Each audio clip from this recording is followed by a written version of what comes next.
Ooh, it's Liv Tyler. Who doesn't love Liv Tyler, right? Why didn't I choose gray? Because it brings out her eyes, it brings out her skin, and in the actual Lord of the Rings, you'll notice a lot of blue and gray tones, along with a few green that are kind of a bit of gray-green.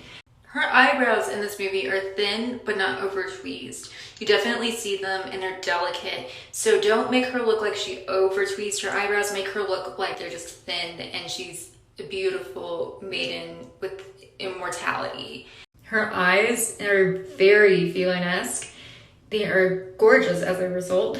And they're not really that super lined. You think in the movie that she's not really wearing makeup, but then when you really look and you pause it, you look at stills online, she's wearing what seems to be brown eyeliner. It's just very subtle. So next we're going to add in the lips and color them in. Liv's lips are very full, but they're real, at least I think they are. So I think they are. And so her lips are not gonna have that trout pout in this movie that you see so much.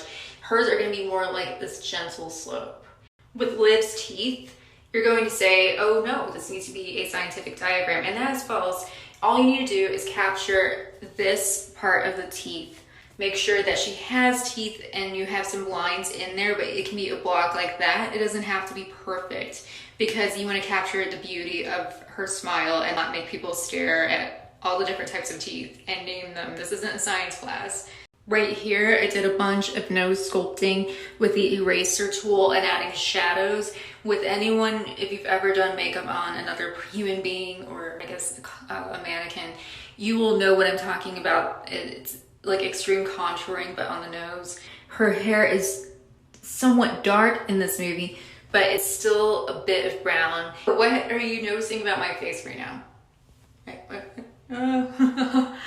There's light hitting one side of my face, and we're going to do that with Liv too. We're going to make sure that we have an eraser tool at a lower opacity, so anywhere from 1 to 10%, over the side of her face with more light. And now we go to my favorite tool, the easily accessible Facetune. And people always think Facetune, whenever I tell them, even within these little art lessons, is all about making people look skinny, making people look like they've had nose jobs, and that's not the case. I always use Facetune on my art pieces.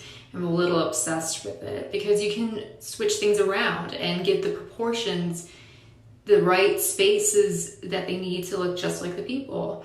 Oh, and you might notice something I did that's in the movie. Did you notice, Lord of the Rings fans? Ah, yeah. I drew a glow. Voila! We are all done. It's a digital program, so if you make a single mistake, you hit that back button, and if you feel afraid, just remember it's finger painting. You can use that pencil that nifty Apple company you've heard of sells, but I just often like to draw with my fingers. So as Bob Ross said, beauty is everywhere. I hope that you find beauty in drawing along with me.